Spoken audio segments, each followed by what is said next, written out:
Hello students, welcome to learning at math. আজ আমরা start করব কোষে দেখি 4-এর লাস্ট পার্ট।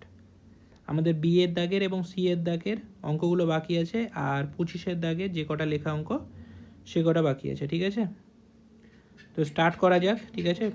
এগুলো বি আর সি, এগুলো এমসিকিউ টাইপ, ঠিক আছে? তো বেশি বড় হবে না, এগুলো ছোটো ছোটো কোশ্চেন, তো বেশি টাইম লাগবে না এগুলোতে, ঠিক আছে? আশা করছি আমি ডিটেলে বোঝাবো, ঠিক আছে, যতটা পারি।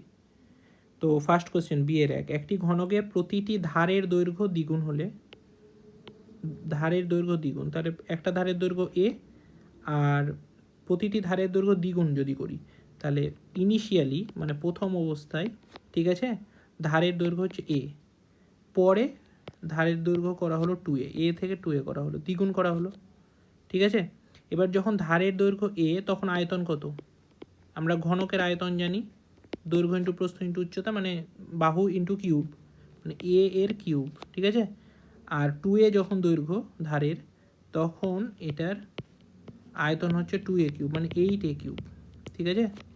8a কিউব, তাহলে a কিউব থেকে 8a কিউব হচ্ছে কত গুণ হচ্ছে? 8 গুণ হচ্ছে। বলেছে কত গুণ? 4 গুণ, তার মানে এটা মিথ্যা। আশা করছি এটুকু বোঝা গেল। নেক্সট কোশ্চেনে যাব।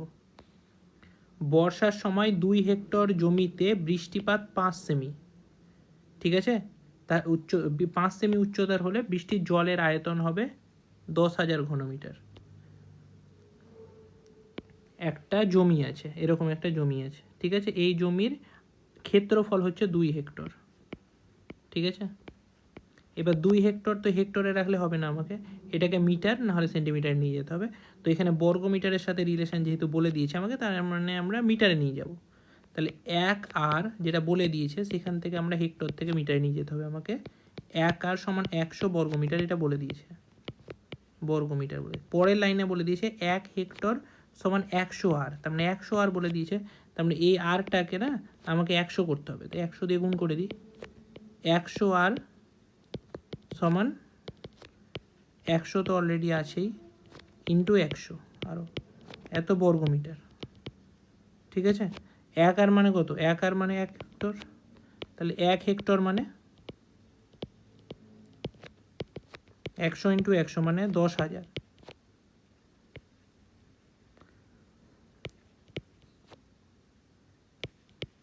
10,000 বর্গ মিটার, ঠিক আছে? তাহলে 2 হেক্টর মানে কত? 2 হেক্টর মানে হচ্ছে 20,000, 20,000 বর্গ মিটার। 2 হেক্টর মানে 20,000 বর্গ মিটার। এই 20,000 বর্গ মিটারের ক্ষেত্রফল এটা, হ্যাঁ, এই জমিটা। তাহলে ক্ষেত্রফলের সাথে উচ্চতা গুণ করলে আয়তন পেয়ে যাব।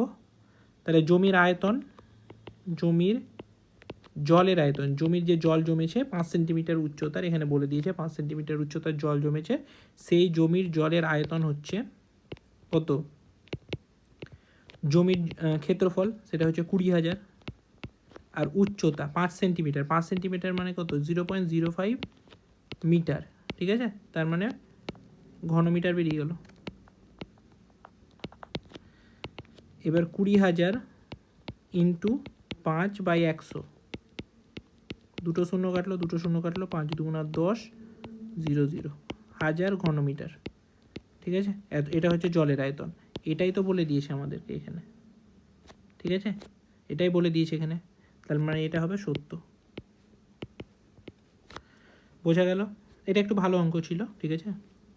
চলো এরপরে সি এর দাগের প্রথম কোশ্চেন। সি এর দাগের 1 নম্বর কোশ্চেন কি বলেছে?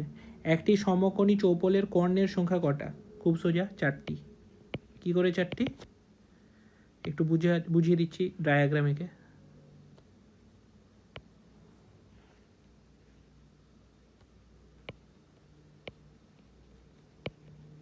এটা একটা সমকোণী চৌপল, ঠিক আছে? আঁকছি এটা, হোল্ড।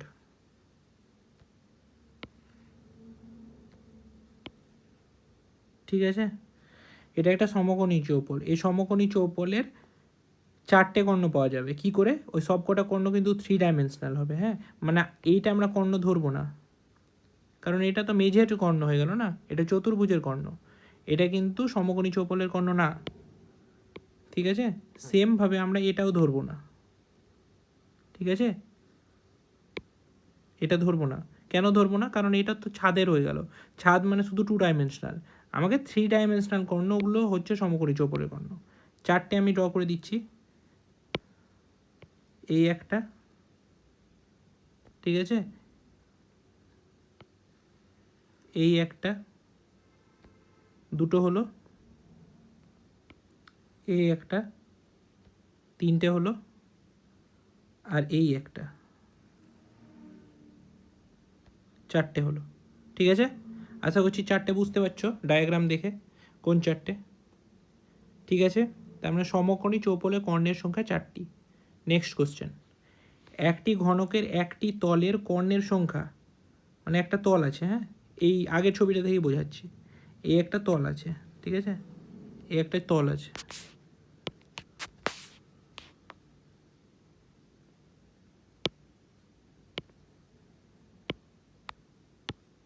এই তলের একটি তলের কর্ণের সংখ্যা হচ্ছে একটা ধারের কত, ঘনক বলেছে তো, তার মানে ঘনকের একটা তল আছে, আমি আলাদা করে রেখে দিচ্ছি এখানে। এটা একটা ঘনকের একটা তল, কারণ এই তলের প্রত্যেকটা ধারের দৈর্ঘ্য সমান, ঠিক আছে। তাহলে এর কর্ণের দৈর্ঘ্য কত? কর্ণের দৈর্ঘ্য হচ্ছে a√2, আমরা জানি বর্গক্ষেত্রের কর্ণের দৈর্ঘ্য a√2, তো তাহলে ধারের দৈর্ঘ্য √2 ইন্টু একটি ধারের দৈর্ঘ্য, √2 ইন্টু একটি ধারের দৈর্ঘ্য। তাহলে বোঝা গেল এটা, আশা করছি। ঠিক আছে, কি করে পেলাম a√2? এটা a, এটা a, ঠিক আছে, এ দুটো এ, তার মানে এটা হবে অতিভুজ। অতিভুজের দৈর্ঘ্য কত হবে? √a² প্লাস a², তার মানে √2a², মানে হচ্ছে a√2। বোঝা গেল এটা, √2 ইন্টু একটি ধারের দৈর্ঘ্য, কর্ণের দৈর্ঘ্য হয়ে গেল। 3 নম্বর কোশ্চেন, সমকোণী চৌপলের দৈর্ঘ্য প্রস্থ উচ্চতা সমান হলে, স্বাভাবিকভাবে সমকোণী চৌপল মানে কি? আয়তঘন। এটা দৈর্ঘ্য প্রস্থ উচ্চতা 3টে সমান যদি হয়ে যায়, সেই ঘনবস্তুর বিশেষ নাম হবে ঘনক। ঘনকের দৈর্ঘ্য প্রস্থ উচ্চতা 3টেই সমান। এরপরে আসবে 25-এর দাগ। আমাদের 25-এর দাগের প্রথম কোশ্চেন, একটি আয়তঘনের তল সংখ্যা এক্স, ধার সংখ্যা ওয়াই, শীর্ষবিন্দু সংখ্যা জেড, কর্ণের সংখ্যা পি। তাহলে এই যে X minus Y plus Z plus P এর মান বলতে বলেছে। তল সংখ্যা আমরা সবাই জানি 6টা তল হয়, বোঝা গেল 6টা তল। ধার সংখ্যা কটা হয়? 12টা ধার হয়, ঠিক আছে। এগুলো মুখস্থ রাখতে হবে, একটা আয়তঘন বা ঘনক যাই হোক না কেন, হ্যাঁ, এগুলো সমান হয় সব, ঠিক আছে। এগুলো মনে রাখতে হবে, মুখস্থ রাখতে হবে যে একটা আয়তঘনের তল সংখ্যা কটা? 6টা।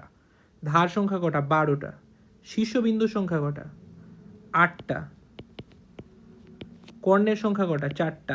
আগের কোশ্চেনে দেখলাম আমরা, ঠিক আছে। আমাকে ভ্যালু বার করতে হবে X minus Y plus Z plus P. এক্সের ভ্যালু 6, ওয়াইয়ের ভ্যালু 12, জেডের ভ্যালু 8, পি এর ভ্যালু 4। তাহলে 8 আর 4 12, 12 12 কেটে গেল, 6 আনসার। তাহলে আনসার হবে 6। বোঝা গেল আশা করছি। এগুলো মুখস্থ রাখতে হবে কিন্তু, যে তল সংখ্যা কটা হয় আয়তঘনের? 6টা হয়। ধারের সংখ্যা কটা হয়? 12টা হয়। শীর্ষবিন্দুর সংখ্যা কত হয়? 8টা হয়। কর্ণের সংখ্যাও 4টে হয়। 25-এ 2, দুটি আয়তঘনের তল সংখ্যা মাত্রাগুলির দৈর্ঘ্য 4 6 4। আচ্ছা, দুটি আয়তঘনের মাত্রাগুলির দৈর্ঘ্য, আচ্ছা মাত্রাগুলির দৈর্ঘ্য 4 6 4, মানে দৈর্ঘ্য বলে দিয়েছে, প্রস্থ বলে দিয়েছে, উচ্চতা বলে দিয়েছে, ঠিক আছে। তার মানে যে দৈর্ঘ্য প্রস্থ উচ্চতা বলে দিয়েছে, তার মানে আয়তন কত হবে? আয়তন হবে 4 ইন্টু 6 ইন্টু 4, দৈর্ঘ্য ইন্টু প্রস্থ ইন্টু উচ্চতা, ঠিক আছে। এত ঘন একক, ঠিক আছে। এবার বলেছে আর একটা আয়তঘন আছে যার দৈর্ঘ্য প্রস্থ উচ্চতা 8, 2h - 1 আর 2, তাহলে ওর আয়তন হবে 8 ইন্টু 2h - 1 ইন্টু 2, এত ঘন একক। তাহলে অতএব প্রশ্ন অনুসারে কি দুটো সমান হবে বলে দিয়েছে, ঠিক আছে, সমান হবে, ঘনফল সমান, ঠিক আছে, মানে আয়তন সমান 4 ইন্টু 6 ইন্টু 4 প্রশ্ন অনুসারে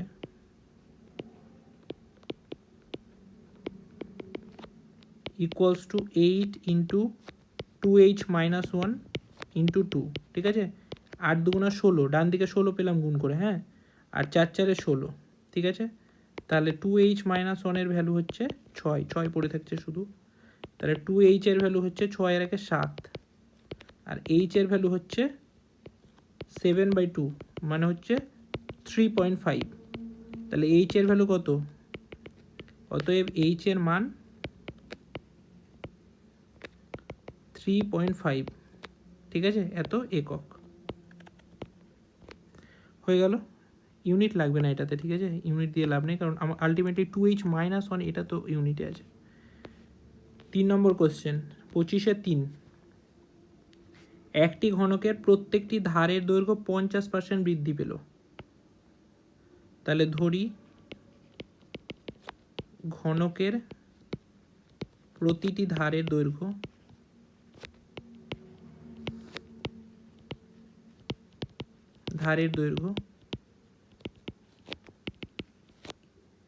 এ একক। বোঝা গেল এটুকু? প্রতিটা ধারের দৈর্ঘ্য এ একক। এখন 50% বৃদ্ধি পেয়েছে, তাহলে ঘনকটি সমগ্র তলের ক্ষেত্রফল শতকরা কত বৃদ্ধি পাবে? তাহলে ঘনকের ধারের দৈর্ঘ্য যখন এ, তখন সমগ্র তলের দৈর্ঘ্য কত হবে? সমগ্র তলের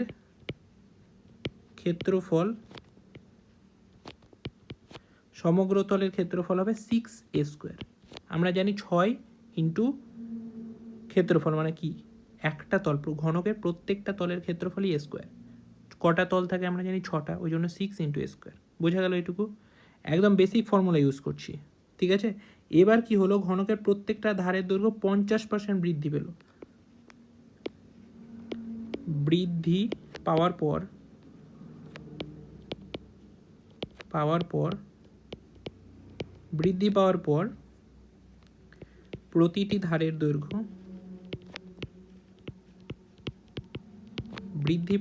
প্রতিটি ধারের দৈর্ঘ্য কত হলো?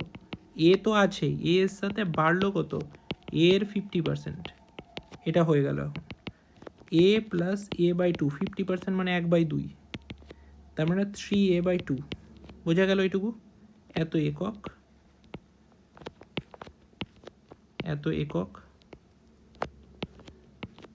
আর 3a/2 একক। তাহলে যখন প্রতিটি ধারের দৈর্ঘ্য 3a/2 একক, তখন সমগ্র তলের ক্ষেত্রফল কত?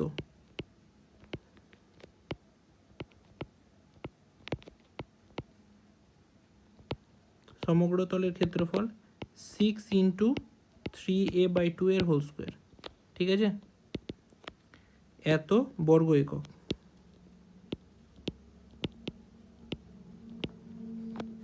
এখানেও বর্গ একক লিখে দেবে। তার মানে 6 ইন্টু 9a²/4, 2 দিয়ে 2, 2 দিয়ে 3, তার মানে 27a²/2 এত বর্গ একক, ঠিক আছে। এবার বলেছে শতকরা কত বৃদ্ধি হবে।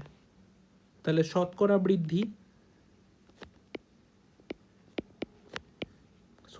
কথাটা যখন লিখে দেবে না, তখন পার্সেন্টেজ লেখার দরকার নেই। আর যদি পার্সেন্টেজ লেখো তাহলে শতকরা কথাটা লিখবে না, এটুকু জেনে রাখবে কিন্তু। হ্যাঁ, শতকরা বৃদ্ধি কত হয়েছে কত? এখন 27a²/2 হয়েছে। আগে ছিল কত? আগে ছিল a², 6a², ঠিক আছে, বাই 6a² ইন্টু 100, ঠিক আছে। পার্সেন্ট দিব না আমরা, হ্যাঁ, কারণ শতকরা লিখেছি। শতকরা না লিখলে পার্সেন্ট দিতাম। এটা হবে আনসার, ঠিক আছে। তার মানে ওপরে করি 27a² মাইনাস 12a²/2, ঠিক আছে, 2টা লসাগু হলো। আর নিচে 6a² গুণ হয়ে যাবে ইন্টু 100। তাহলে 27 থেকে 12 বাদ দিলে 15a²/12a² ইন্টু 100। 3 দিয়ে 4, 3 দিয়ে 5, 4 দিয়ে 25, তার মানে 5 ইন্টু 25 মানে 100, আর a² তো কেটে যাবে, 125। তাহলে শতকরা 125 বৃদ্ধি পাবে, অথবা 125% বৃদ্ধি পাবে। অতএব শতকরা লিখলে 125% লিখবো না, আর শতকরা না লিখলে লিখবো 125% বৃদ্ধি পাবে। কি বৃদ্ধি পাবে? সমগ্র তলের ক্ষেত্রফল। বোঝা গেল এটুকু? এরপরে নেক্সট কোশ্চেনে যাব। এটা ভালো কোশ্চেন ছিল। 4 নম্বর কোশ্চেন, 3টি নিরেট ঘনক যাদের প্রতিটি ধারের দৈর্ঘ্য 3 সেমি, 4 সেমি, 5 সেমি, ঘনক 3টির গলিয়ে একটি নতুন নিরেট ঘনক তৈরি করা হলো। তাহলে নিরেট ঘনকের ধারের দৈর্ঘ্য কত? ধরি নিরেট ঘনকের নতুন নতুন নতুন ঘনকের প্রতিটি ধার a সেন্টিমিটার। বোঝা গেল? তাহলে শর্তানুসারে বা প্রশ্নানুসারে যা ইচ্ছা লিখতে পারো, 3-এর কিউব মানে প্রথমটার ঘনফল, ঠিক আছে, প্লাস 4-এর কিউব দ্বিতীয়টার ঘনফল, প্লাস 5-এর কিউব তৃতীয়টার ঘনফল, এই তিনটাকে যোগ করে শেষেরটার ঘনফলের সমান হবে। ঠিক আছে? তাহলে 3 থেকে 9 3 9 27 plus 64 plus 125 equals to A cube. তার মানে 27 64 125 যোগ করা হয় 216 এ কিউব। তাহলে এ কিউবের ভ্যালু হচ্ছে 216, আর 216কে আমরা লিখতে পারি 6-এর কিউব। ঠিক আছে? তাহলে এ এর ভ্যালু হচ্ছে 6। তাহলে প্রতিটি ধারের দৈর্ঘ্য, প্রতিটি ধার 6 সেন্টিমিটার। বোঝা গেল? একদম সোজা অঙ্ক, কিচ্ছু নেই অঙ্কটাতে।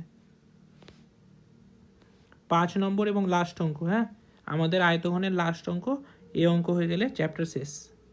একটি ঘরের দুটি সংলগ্ন দেয়ালের দৈর্ঘ্য 12 মিটার 8 মিটার। আমি ছবি দেখে বুঝিয়ে দিচ্ছি ব্যাপারটা কেমন।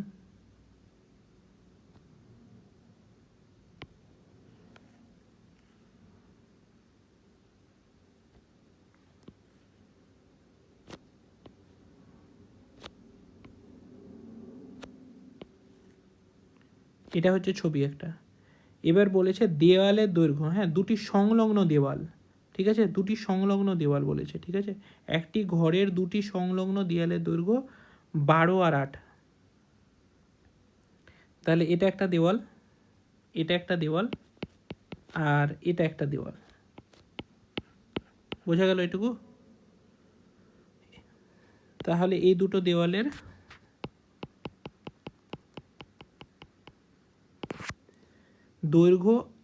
দৈর্ঘ্য বলে দিয়েছে 12। তার মানে এটা 12,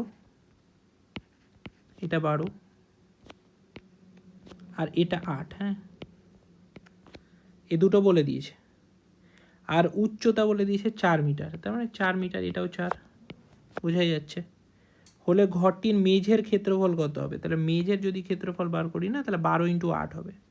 তাহলে অতএব মেঝের ক্ষেত্রফল 12 × 8 বর্গমিটার। 8 12 96 বর্গমিটার।